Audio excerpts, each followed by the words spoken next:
Radio রামধনুর প্রত্যেকটা সাবস্ক্রাইবারের কাছে সবার প্রথমেই দুহাত জোর করে আই এম ভেরি সরি।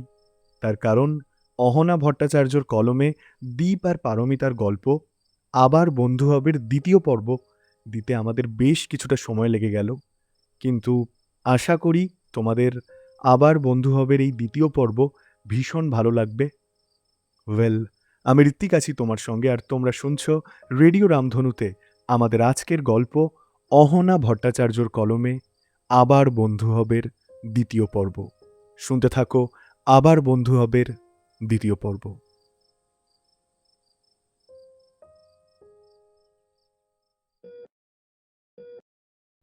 হাসপাতালের কেবিনটা সত্যিই খুব দমবন্ধকর লাগছিল দীপের, কিন্তু পারমিতাকে দেখে একটু স্বস্তির নিঃশ্বাস ফেলল দীপ। ওর ভালো লাগছে না কিছু। একটু কষ্ট করেই উঠে বসল দীপ। পারমিতার চোখে জল। কোনোভাবে নিজেকে সামলালো মেয়েটা। বেডের কাছে গিয়ে দীপের পাশে বসল। কি বলবে বুঝতে পারছে না। দীপের কিচ্ছু বলার আগেই পারমিতা বলে উঠল, এই জীবনটা খুব ভালো লাগছে বল। এই জীবনটারই তো স্বপ্ন দেখেছিলি তুই।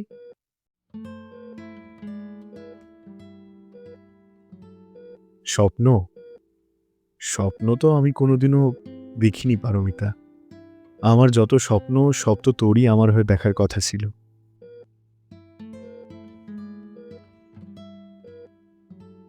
তখন খুব ছেলে মানুষ ছিলাম, জানিস তো। অনেকটা সময় লেগে গেল এটাই বুঝতে যে স্বপ্ন কারোর হয়ে কেউ দেখতে পারে না। এরমভাবে প্লিজ বলিস না কথাগুলো।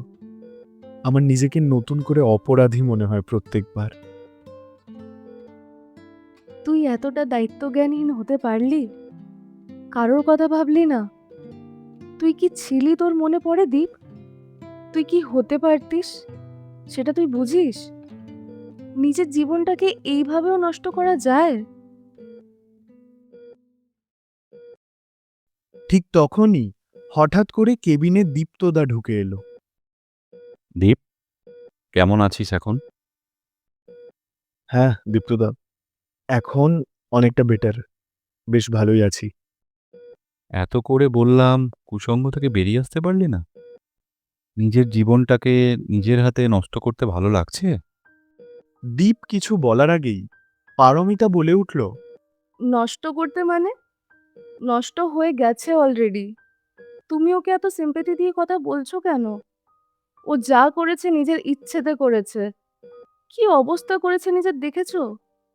ওর কাছে কি কোনো সুযোগ ছিল না? সব রকম সুযোগ ছিল ওর কাছে। কিন্তু ও ওই রকে বসে মদ খেয়ে মাতলামো করা বকাটে ছেলেগুলোর দলে নাম লেখানোটাই বেছে নিল। উচ্ছন্নে যাওয়া একটা ছেলেকে এত সিম্প্যাথি দেওয়ার কোনো মানেই হয় না।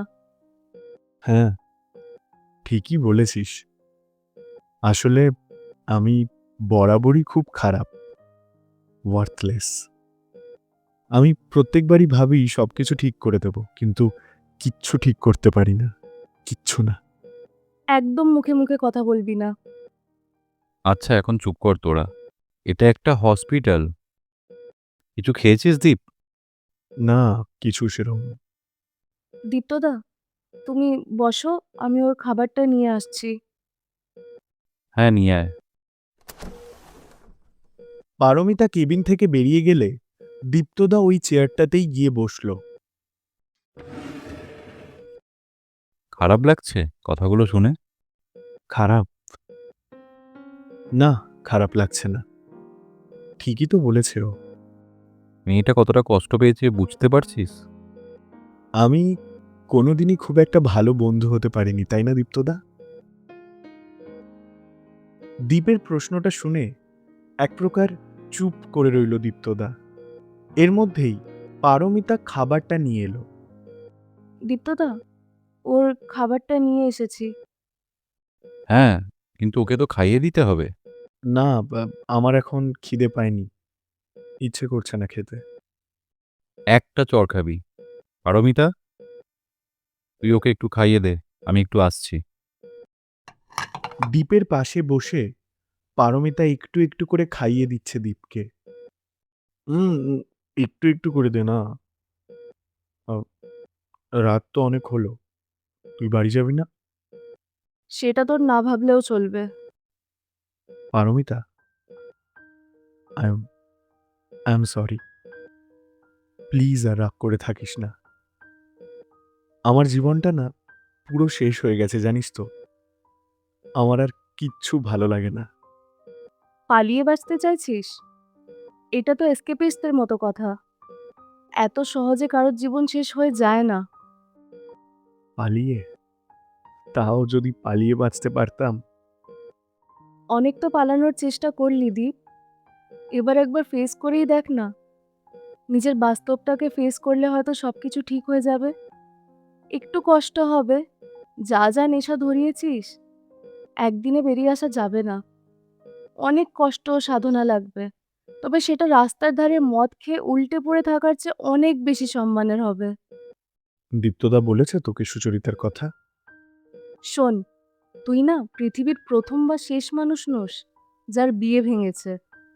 অনেকের সাথেই এটা হয়, কিন্তু তা বলে তারা নিজের জীবনটাকে শেষ করার লাইসেন্স পেয়ে যায় না। বউয়ের দুঃখে মাতাল হয়েছিস এই গল্প আমায় শোনাতে আসিস না। অনেকদিন পর এভাবে শাসন করছিস আমায়। তোকে শাসন করার অধিকার আমার নেই, কিন্তু আমার থেকে কোনো সিম্প্যাথি তুই এক্সপেক্ট করিস না। আমি আজও বিশ্বাস করি না যে দ্বীপের কোনো সিম্প্যাথির প্রয়োজন আছে। আমি বলতাম মনে আছে, দ্বীপ চাইলে পারে না এমন কিচ্ছু নেই।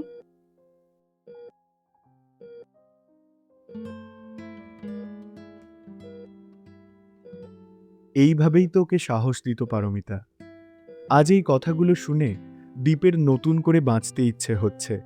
ওর নতুন করে সব ভুলগুলো শুধরে নিতে ইচ্ছে করছে।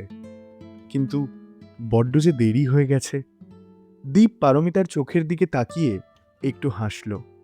পারমিতা ওকে খাবারটা খাইয়ে দিয়ে কেবিনের একটু বাইরে বেরিয়ে এলো।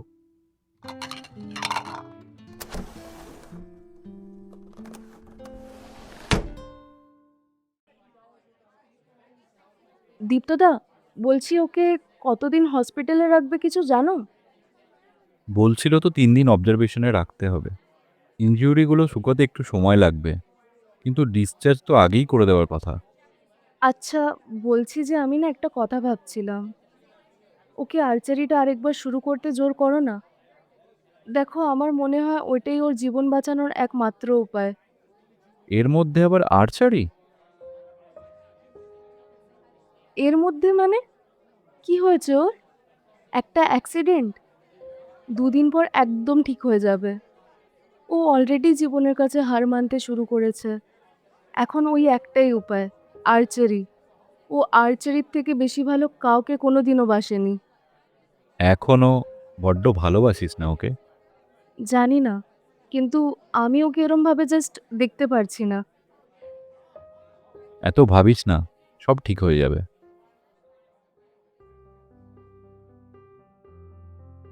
3 দিন পরে হসপিটাল থেকে দীপকে ডিসচার্জ করে দেওয়া হয়। ডান হাতে খুব একটা বেশি চোট আসেনি। বাম হাতে একটু একটু করে জোর পাচ্ছে দীপ। দীপ্তদার ফ্ল্যাটেই উঠেছে দীপ। কয়েকদিন ওখানেই থাকবে। একটু সুস্থ হলে নিজের ফ্ল্যাটে ফিরে যাবে। ও, আজ একটা খুশির খবরও আছে। পারমিতা প্রমোশন পেয়েছে। ও এখন নিজের কোম্পানির নিউ বিজনেস লিড। প্রমোশন লেটারটা পেয়ে সবার আগে ও দীপকেই ফোন করে।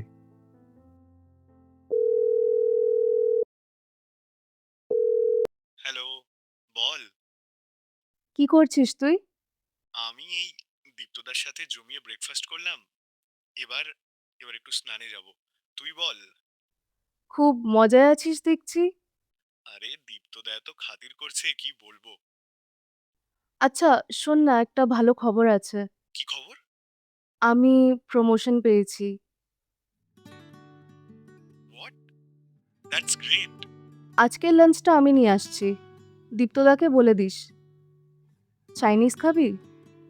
একদম একদম, তোর যা ইচ্ছে তুই নিয়ে আয়, কিন্তু তাড়াতাড়ি আয়। দারুণ খবর। ফোনটা রেখে সোজা দীপ্তদাকে জানিয়ে দিল দীপ। কলেজে পড়তেও যে কোনো খুশির খবর দীপ সবার আগে পারমিতাকেই জানাতো। দীপ খুব খুশি হয়েছে। সেদিন লাঞ্চটা দীপ্তদার বাড়িতেই হয়। দীপ্তদা এখন কিচেনে, ওদিকে দীপ আর পারমিতা ব্যালকনিতে দাঁড়িয়ে আছে পাশাপাশি। একটা কথা বলবো? I am so happy for you. You are leading a dream life. Business lead, হ্যাঁ? Thank you. তবে আর ড্রিম লাইফ না, মাই ড্রিম লাইফ। ড্রিম তো সবার আলাদা হয়। তাও কোথাও একটা গিয়ে বড় বাড়ি, বড় গাড়ি, চাকরি, ইন্ডিপেন্ডেন্স, এগুলোই তো চায় সবাই। কই, তুই তো চাইতিস না? তোকে তো বড় বাড়ি, বড় গাড়ি, ভালো চাকরি এইসব কোনোদিন অ্যাট্রাক্ট করেনি। চাকরি তো তুই করতেই চাইতিস না। যেটা করতে চাইতাম সেটা দিয়ে জীবন চলে না পারমিতা। সেটাও কি মন দিয়ে করে দেখেছিলি? দীপের মুখে আর কোনো কথা নেই। একবার না হয় সেটাই মন দিয়ে করে দেখ। দীপ হেসে ফেলল। আর্চারি? আই এম সিরিয়াস দীপ। কি সব বোকা বোকা কথা বলছিস পারমিতা? কতদিন প্র্যাকটিস নেই জানিস তো? আর এখন নতুন করে কিছু শুরু হওয়ার আছে বলে তোর মনে হয়? তাছাড়া আমি একটা কেরানির চাকরি করি, যা আয় হয় তাতে দিন কেটে যায়। আর এখন কিছু নতুন করে চাই না। আচ্ছা দীপ, এত সহজে হার মেনে নেবার ছেলে তো তুই ছিলি না রে। আরে ভাই, তুই একটু প্র্যাকটিক্যালি ভাব না, এটা কি আদৌ সম্ভব? মনে আছে ৩ বারের ন্যাশনাল চ্যাম্পিয়ন পার্থর এগেনস্টে যখন তুই ফাইনাল খেলতে গেছিলি? তখনও তো সবার তোর জেতাটা ইমপ্র্যাকটিক্যাল মনে হয়েছিল। তুই কি খেলতে নামিসনি? কলেজের বাস থেকে পড়ে গিয়ে যখন তোর রিস্ট ইনজুরি হয়েছিল, যখন ধনুক হাতে নিতে তুই জোর পাচ্ছিলি না, তখন কি তুই আর্চারি ছেড়ে দিয়েছিলি? ইমপ্র্যাকটিক্যাল বলে কিচ্ছু হয় না দীপ। এই কথাটা তুই আমায় বলতিস। আজকে কি হয়েছে তোর? ওরমভাবে হয় না পারমিতা। রেঞ্জে আমি ৩ সেকেন্ডও টিকতে পারবো না। হারতে ভয় পাচ্ছিস? হেরে যাওয়ার মতো নতুন করে আর কি বাকি আছে তোর কাছে? দেখ, একটা কথা আমি না বলে পারছি না। এত কিছুর পরেও আমি যে তোকে হারিয়ে ফেলিনি, এটাই আমার কাছে সবথেকে বড় পাওয়া। আমার আর কিচ্ছু চাই না। কিন্তু আমার তো চাই দীপ। আমি কিচ্ছু শুনবো না। তুই এখন সুস্থ। তুই আমার সাথে কালী একাডেমিতে যাবি। আরে কি মুশকিল, তুই জোর করছিস কেন? জোরটা কলেজ লাইফে করতে পারিনি। কি অবস্থা হয়েছে দেখেছিস তো? এখনো শিক্ষা হয়নি তোর? পারমিতা প্লিজ, তুই বিষয়টা একবার ঠান্ডা মাথায় ভাবার চেষ্টা কর, বোঝার চেষ্টা কর। যদি তুই না যাস, ভুলে যাস যে পারমিতা বলে আদৌ তোর কোনো বন্ধু ছিল কোনোদিন। দীপ্তদার ফ্ল্যাট থেকে পারমিতা বেরিয়ে যায়। দীপ বুঝতে পারছে না যে ও কি করবে। কিচ্ছু তো করার নেই, ওকে তো একাডেমিতে যেতেই হবে। কতদিন ছেড়ে দিয়েছে সবকিছু, এখন আবার নতুন করে সব ফিরিয়ে আনার পালা। দীপ খুব ভয় পাচ্ছে। পরের দিন কথা মতো পারমিতার সঙ্গে একাডেমিতে যায় দীপ। আর্চারি রেঞ্জে ঢুকতেই ভয়টা যেন উধাও হয়ে যায় দীপের। কাকে ভয় পাচ্ছিল? রেঞ্জটা ওর নিজের ঘরের থেকেও বেশি আপন। এটা নিয়েই ও একটা সময় বাঁচত। যবে থেকে ও রেঞ্জ ছেড়েছে তবে থেকে বাঁচতে ভুলে গেছে। এইটাই সুচরিতা কোনোদিন বোঝেনি, কিন্তু পারমিতা সেটা বোঝে। একাডেমিতে ঢুকে কোচের সাথে দাঁড়িয়ে কথা বলছিল দীপ। তখনই কোচের কাছে একটা ছেলে, ওরই বয়সী হবে, খুব কৌতূহল নিয়ে এগিয়ে আসে। এটা কে স্যার? নতুন কেউ নাকি? হ্যাঁ, ও আজ থেকে তোমাদের সাথে প্র্যাকটিস করবে। আমাদের সাথে? আমাদের সাথে তো নিউ কামার্সরা প্র্যাকটিস করে না। ও নিউ কামার নয়, ন্যাশনাল চ্যাম্পিয়ন। ২ বছরের ব্রেক পড়ে গেছে, এখন আবার নতুন করে প্র্যাকটিস শুরু করবে। কোচ তখন দীপের দিকে ঘুরে বললেন, ও হলো আমাদের মোস্ট কম্পিটেন্ট আর্চার, ইন্টারন্যাশনাল খেলে এসেছে। তুমি ইনিশিয়ালি ওর সাথেই প্র্যাকটিস করবে। কোচ ওইখান থেকে বেরিয়ে যায়। হঠাৎ ছেলেটা দীপকে কেমন একটা অহংকার দেখিয়েই বলে উঠল, দেখ ভাই, কিছু মনে করিস না। ন্যাশনাল খেলা একরকম আর ইন্টারন্যাশনাল পুরো অন্যরকম। ন্যাশনালে গোল্ড মেডেল এলিতেলি সবাই পেয়ে যায়, কিন্তু ইন্টারন্যাশনালস আলাদা। তার উপর তুমি তো ২ বছর কোথায় উবে গেছিলে?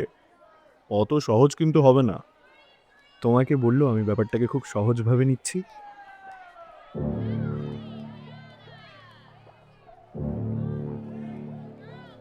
হুম, বেশ। খাটতে হবে কিন্তু প্রচুর। বাই দ্য ওয়ে, একটা কথা বল না, মেয়েটা কে রে? তোর গার্লফ্রেন্ড? আলাপ করাবি না? এবার দীপের মাথাটা কেমন যেন গরম হয়ে গেল। করাবো আলাপ, তার আগে একটা সেট হয়ে যাক।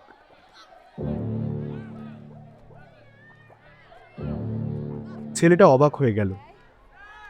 তুই আমায় চ্যালেঞ্জ করছিস? না না, আমি আর কিছু জানি কোথায় বলো, এমনি বললাম। তাছাড়া তুমি যে আলাপ করাতে বলছো, পরিচয়টা মুখে না বলে কাজে করে দেখালে আমার গার্লফ্রেন্ড আবার বেশি ইমপ্রেসড হয়।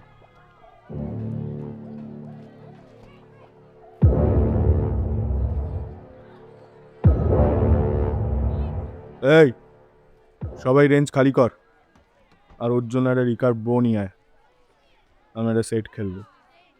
সবাই একটু অবাকই হলো। দূরে দাঁড়িয়ে থাকলেও পারমিতা বেশ বুঝতে পারছে যে কি হয়েছে।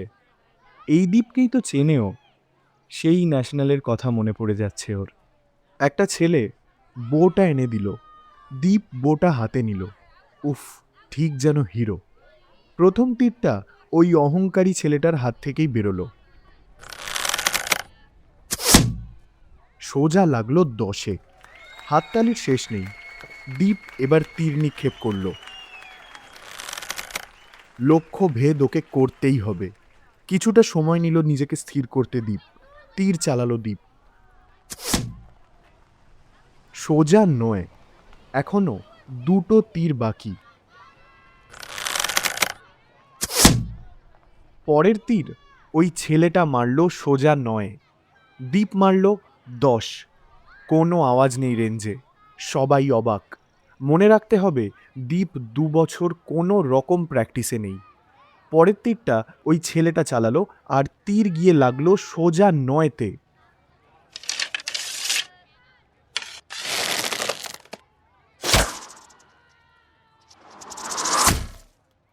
দ্বীপেরও লাগলো 9। এটা কি হলো? Draw match. রেঞ্জে কারোর মুখেই কোনো কথা নেই। পারমিতার গর্ব হচ্ছে আবার। বোটাকে নিচে রেখে সোজা পারমিতার দিকে গেল দ্বীপ। কি ম্যাডাম, কিছু বলবেন? ওই চ্যাংড়া ছেলেটাকে তো আমিও হারিয়ে দেব। যখন তুই ওয়ার্ল্ড কাপে ওয়ার্ল্ড চ্যাম্পিয়নকে হারাবি সেদিন বলবো। আজ কিছু বলার নেই। দ্বীপ এখন একটা সুন্দর জীবনে ফিরে এসেছে। ও একজন ডিসিপ্লিনড অ্যাথলিট। কিছুদিন আগেই রেলওয়েজের একটা টুর্নামেন্ট ছিল, সেটাতে গোল্ড পেয়েছে দ্বীপ। এর মধ্যে ওর পারমিতার সঙ্গে সম্পর্কটা একটু হলেও অন্যরকম হয়ে গেছে। মানে গভীরতাটা আরও একটু বেড়ে গেছে। আজকে রবিবার। প্র্যাকটিস থেকে বেরিয়ে দ্বীপ পারমিতাকে ফোন করে।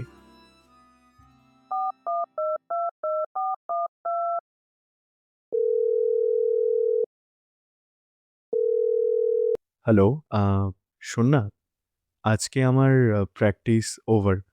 লাঞ্চটা আজকে কি একসাথে করা যায়? লাঞ্চ? হ্যাঁ, করতেই পারি। তবে আমার গাড়িটা না সার্ভিসিং এ গেছে। বাবা, তুই তো আবার বড়লোক হয়েছিস। বাসে ট্রামে চলাচল করতে পারিস না, গাড়ি লাগবে আবার। আরে সেটা কি বললাম আমি? কোথায় যেতে হবে বল, সে বুঝে আমি বেরোবো। পার্ক স্ট্রিট চলে আয়। Park street? ঠিক আছে। দিনক্ষণ লগ্ন সব ঠিকঠাক করে ফোনটা রেখে দেয় পারমিতা। সেদিন ওরা পার্ক স্ট্রিটের একটা রেস্টুরেন্টে মিট করে। রেস্টুরেন্টে মিট করে অর্ডারটা প্লেস করে ওরা দুজন কথা বলতে থাকে। দীপ, শোন না, বলছি কালকে একবার নিউ টাউনে যাবি আমার সাথে? ওইখানে একটা বুটিক মেলা হচ্ছে, শাড়ির এক্সিবিশন। অনেক নামকরা বুটিক এসেছে, খুব যাওয়ার ইচ্ছে। কি, শাড়ির এক্সিবিশন? তুই আবার শাড়ি পরিস নাকি? পরবো না কেন? তাই, তোকে তো আমি ফর্মালসে ছাড়া আর কিছুতেই দেখলাম না রে। তো অফিসে কি আমি বেনারসি পরে যাব? তাও ঠিক। তা কখন যেতে হবে বল? দুপুরবেলা বেরোবো। এই ধর ১টা নাগাদ। ঠিক আছে। দেখ, শাড়ি ফাড়ি আমি তো বুঝবো না। মেলায় নিশ্চয়ই খাওয়ার স্টল থাকবে। আমি তো ফুচকা সাঁটাবো। কেন রে? শাড়ি না বোঝার কি আছে? এই শোন না, আমি না তসর সিল্ক নেব। তসর সিল্ক? বিয়ে করছিস নাকি? বিয়ে? কেন? বিয়েতে তো বেনারসি পরে, তসর পরে নাকি? সুচরিতা কি তসর পরে বিয়ে করেছিল তোকে?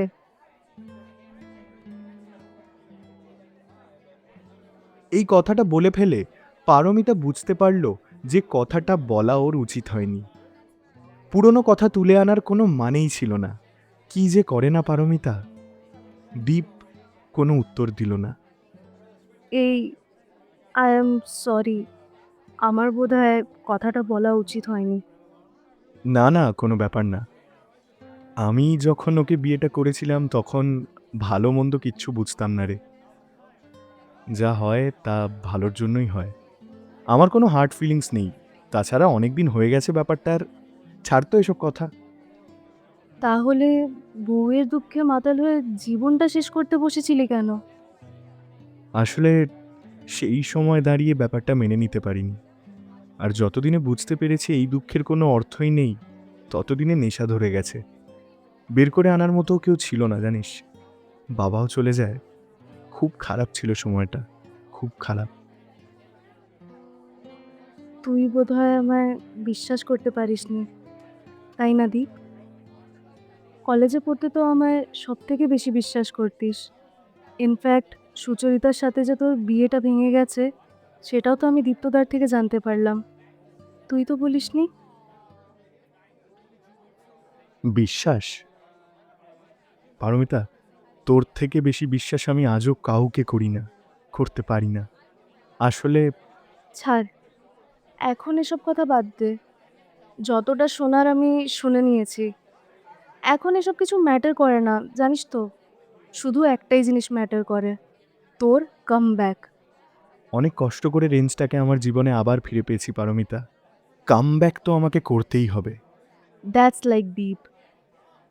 তবে একটা কথা আছে, এই সিগারেটের নেশা কিন্তু ছাড়তে হবে, না হলে কম বয়সে বুড়ো হয়ে যাবি, স্কিনের গ্লো কমে যাবে। আবার শুরু করলি তুই? এখন তো বেশি খাই না বল। আজ না হয় কাল তুইও তো কারোর রোল মডেল হবি, সেটাও তো ভাবতে হবে। তুই এত স্বপ্ন দেখিস কি করে বলতো? আমি তো অত স্বপ্ন দেখতেই পারি না। দেখতেও হবে না, ওই দায়িত্বটা সারা জীবনের জন্য আমার থাকুক। তোর হয়ে স্বপ্নটা না হয় আমিই দেখে নেব।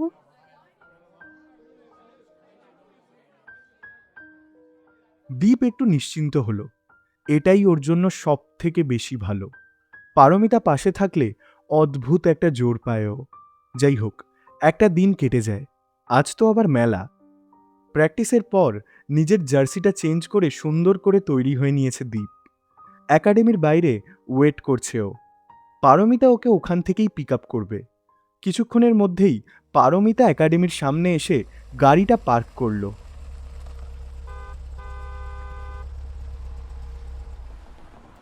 দীপ বলল, এই তো এসে গেছেন ম্যাডাম। এই খেয়েছিস কিছু? আজ একটু দেরিতেই ব্রেকফাস্ট করেছি, খুব একটা খিদে পাইনি। চল না, রাস্তায় কিছু একটা খেয়ে নেব। দীপ গাড়িতে উঠে বসল।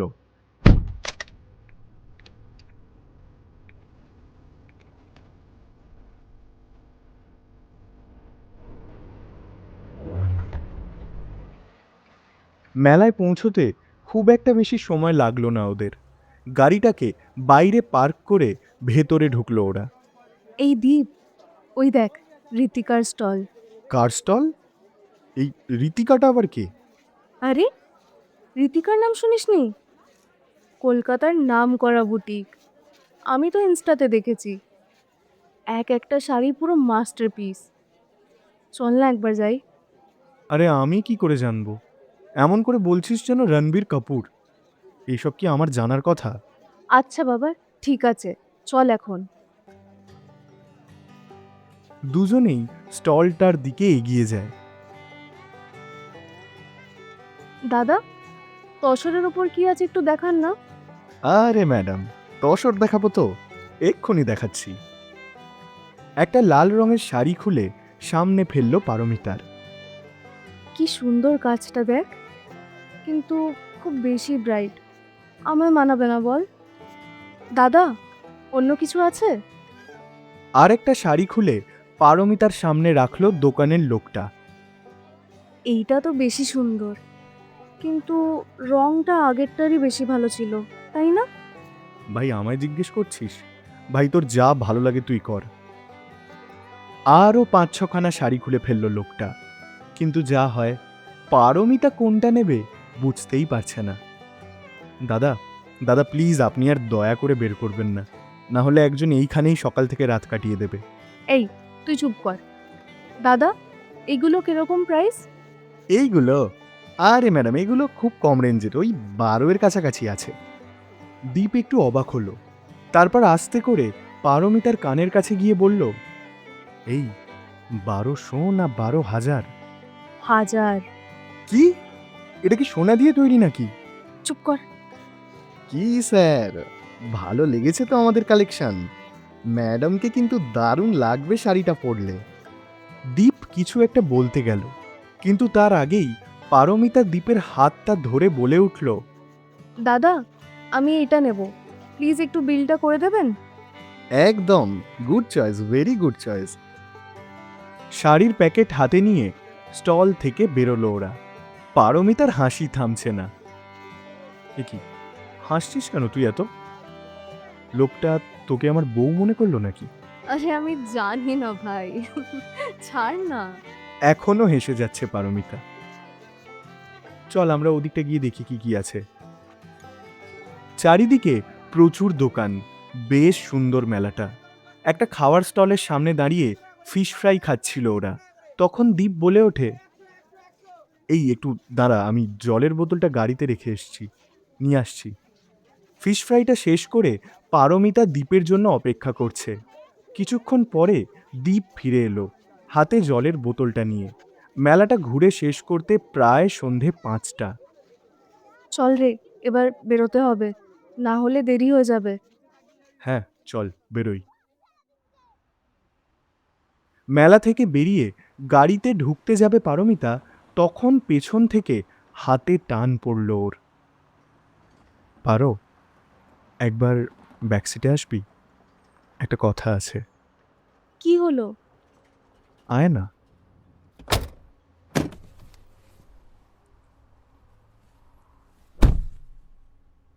কানের দুলটা খোল। মানে? খোল না। পারমিতা কিচ্ছু বুঝতে পারছে না। নিজের হাত দুটো কানের কাছে নিয়ে গেল দুলটা খোলার জন্য। ও খুলতে যাবে, ঠিক তখনই দীপ নিজের হাত দুটো দিয়ে আলতো করে চুলটা কানের পিছনে সরিয়ে দিল পারমিতার। তারপর দুলটা খুলে দিয়ে নিজের পকেট থেকে সাদা কাগজে মোড়ানো কিছু একটা বের করল। ভেতরে লাল পাথর বসানো একটা ঝোলা কানের দুল। গাড়ির ভেতরের কম আলোতে লাল পাথরটা চকচক করছে। Handicraft stone. আলতো করে পারমিতাকে পরিয়ে দিল দুলটা। দু কানেই দুলটা পরানোর পর নিজের ফোনের সেলফি ক্যামেরাটা অন করল দীপ। পারমিতার চোখ তখন বন্ধ হয়ে গেছে। পারমিতার কানের কাছে ঠোঁট দুটো নিয়ে এসে নিচু স্বরে দীপ বলে উঠল, দেখ তো কেমন লাগছে।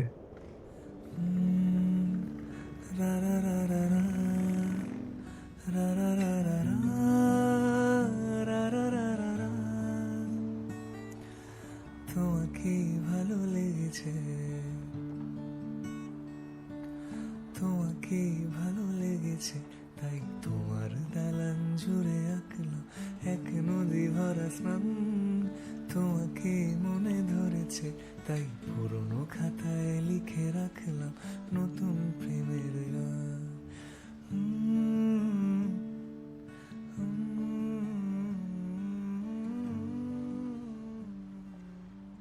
পারমিতা চোখ দুটো খুলল। ওর থেকে চোখ ফেরানো যাচ্ছে না। পাথর দুটো চকচক করছে, যেন ওর জন্যই তৈরি হয়েছে। পারমিতা হেসে উঠল। এইটা তুই আমার জন্য এনেছিস? Thank you so much, I loved ইট।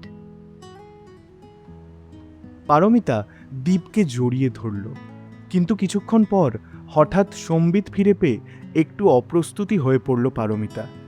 এতদিনে ও আবার যে দীপের প্রতি দুর্বল হয়ে পড়েছে সেটা আলাদা করে বলার কিছু নেই, কিন্তু এইবার ও ভয় পেল, আরও বেশি ভয় পেল। পারমিতা কোনো সম্পর্কের জন্য প্রস্তুত নয় এখনো। আগের বারের মতো একই ছেলে মানুষই আর করতে চায় না পারমিতা। দীপ এখন ওর বন্ধু শুধুই, এর চেয়ে বেশি আর কিচ্ছু নয়। কিন্তু ও যদি আবার দীপকে নতুন করে ভালোবেসে ফেলে?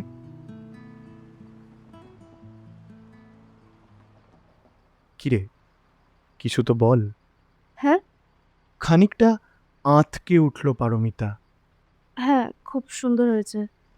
থ্যাংক ইউ সো মাচ দীপ। চল রে, এবার ফিরতে হবে।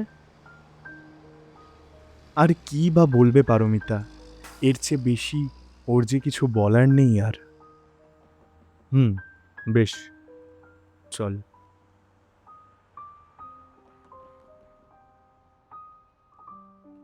সেদিনকার মতো দুজনই বাড়ি ফিরে যায়। পারমিতা সেই দিন আনন্দে আত্মহারা। দুল দুটো কান থেকে খুলে সুন্দর করে নিজের জুয়েলারি বক্সে ঢুকিয়ে রাখল পারমিতা। কিন্তু তার সাথে আরেকটা কথা ওর মনে হচ্ছে, কোনোভাবে দীপের মনের কথাটা যেন জানতে না পারেও। ওরা বন্ধুই ভালো আছে, এর থেকে বেশি পারমিতার আর কিচ্ছু চাই না। পারমিতা এসব কথা নিয়ে ভাবছিল, তখনই দীপের একটা ফোন এলো।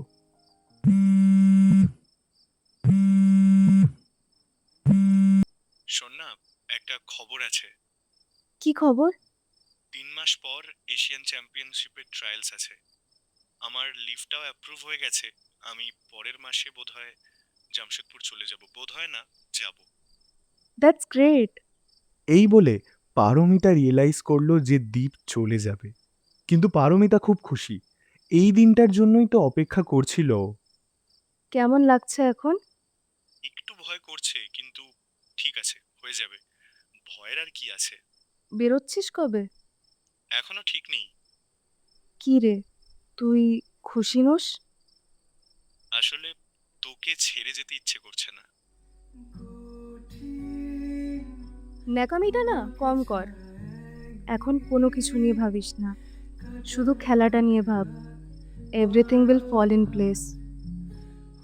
বেশ, চল আজ রাখি। Bye, see you.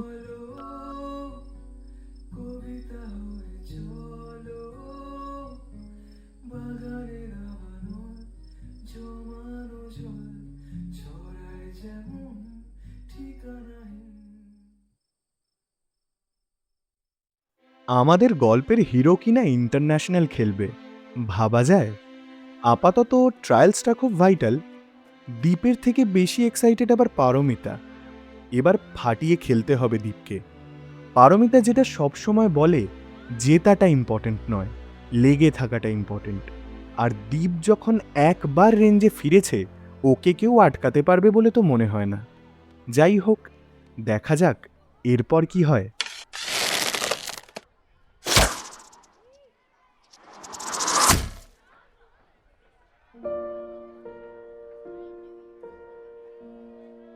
শেষ হলো অহনা ভট্টাচার্যর কলমে আবার বন্ধু হবের দ্বিতীয় পর্ব।